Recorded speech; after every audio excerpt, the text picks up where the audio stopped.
సూర్యాపేట జిల్లా పాలకీడు మండలంలోని డెక్కన్ సిమెంట్ ఫ్యాక్టరీలో తీవ్ర ఉద్రిక్తత చోటు చేసుకుంది. ఇటీవల ఫ్యాక్టరీలో మృతి చెందిన ఒక కార్మికుడి కుటుంబానికి నష్టపరిహారం చెల్లించాలని డిమాండ్ చేస్తూ బీహార్ కూలీలు ఆందోళనకు దిగారు. ఆగ్రహంతో వారు ఫ్యాక్టరీలో అద్దాలు, ఫర్నిచర్ ధ్వంసం చేశారు. సమాచారం అందుకున్న పోలీసులు సంఘటనా స్థలానికి చేరుకోగా కూలీలు వారిని కూడా అడ్డుకున్నారు. పోలీసులు వాహనాలపై రాళ్లు రువ్వడంతో వాహనం పూర్తిగా ధ్వంసమైంది.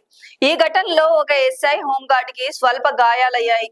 పరిస్థితి ఉద్రిక్తంగా మారడంతో పోలీసులు లాఠీ చార్జ్ చేసి కూలీలను చెదరగొట్టారు. ప్రస్తుతానికి డెక్కన్ సిమెంట్ ఫ్యాక్టరీ వద్ద భారీగా పోలీసులు మోహరించగా పరిస్థితిని అదుపులోకి తెచ్చేందుకు అధికారులు కసరత్తు చేస్తున్నారు. ఈ ఘటనపై పోలీసులు కేసు నమోదు చేసి దర్యాప్తు ప్రారంభించారు.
ఎలా అయిపోయింది ఫ్యాక్టరీ?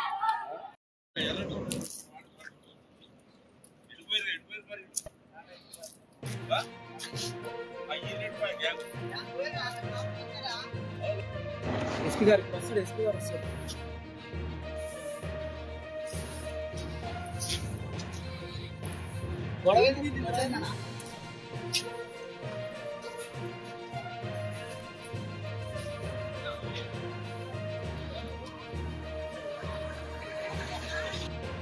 ఎస్పీ గారు వస్తాడు, ఎస్పీ గారు వస్తాడు.